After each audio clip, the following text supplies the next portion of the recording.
Now let's dive deep into this big LGBTQ story for today. I'm Larry Farver, and let's queer up South Florida and Florida. Florida revives Don't Say Gay or Trans at Work bill. For the LGBT community in Florida, we are experiencing what activists call, quote, the most dangerous 30 days of the year, end quote.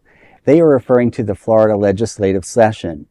The Florida Senate has revived a controversial bill that would restrict public employees from using preferred pronouns, igniting fierce debate across the state. The Government Oversight Committee took up the so-called, quote, Don't Say Gay or Trans at Work bill, which mandates that public employees be identified as either male or female on official documents and bars employers from directing workers to use pronouns besides he or she. This move comes just a week after Equality Florida activists celebrated what seemed like the bill's demise. The measure was revived at the discretion of Florida State Senator Randy Fine, an anti-LGBTQ Republican currently running for Congress. Many members of the public are concerned that the bill could create a discriminatory workplace environment.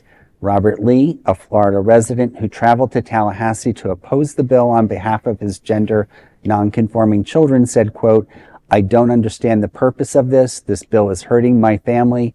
It's hurting my children who are non-binary. I really wish we as a state could focus more on our insurance costs instead of just pointless little bills like this, end quote. Supporters argue that the bill safeguards employees who oppose using gender-neutral pronouns. However, Florida State Senator Kristen Arrington, a Democrat who voted against the bill, rejected that assertion. Arrington said, quote, the bill really does promote government employees and contractors to harass transgender individuals by allowing them to intentionally misgender them using disrespectful pronouns and having no consequences. Well, you know, there's a lot said about this.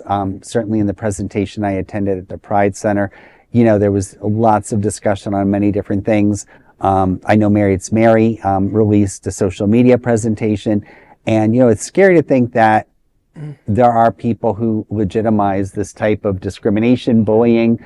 And these are adults. These are people who set, you know, our elected officials being paid by our taxes. And they're pulling these kinds of stunts, and it's just it's really unacceptable. They're probably going to try to force people to use their dead names instead of their preferred names. I know I've heard some banter in the trans community that I'm allies with about people rushing to get official documents processed right now, such as passports and driver's license. Some people are rushing into getting married sooner than maybe they originally planned, so that they can have legal documents that represent their authentic selves. Well, there's 2 points here that I want to add to what you just said. You know, it's sad that politicians don't realize that when they're elected, they represent the entire population, not just the 42 people that voted for them. Secondly, Mr. Fine, and I'm using the word Mr. generously here, is up for re-election in a special election that is being held as we speak. It ends tonight at I think 7 or 7:30 is the close of the election, of the casting of ballots. So we'll find out if tonight he wins or not. The last bit of information I knew from his opponent, Josh Weil, W-E-I-L, Weil.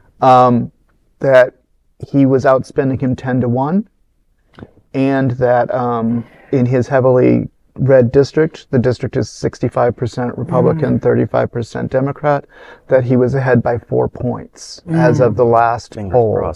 Well, you're right. We do have to work hard to rid the state of chinless fucks like Senator Fine and his repugnant ilk. And by the way, pointless little bill, I understand, is what Randy Fine's wife calls his dick. So. Thank you, Patty LaPone. Exactly. That's funny. Well, yeah, I mean, when are we going to start to recognize these red herrings for what they are? Right. It's just distraction from what they really want to, what they really are doing. Anyway, that's the big LGBTQ story for today. There is no other queer nonprofit media platform like this in the entire world. Support our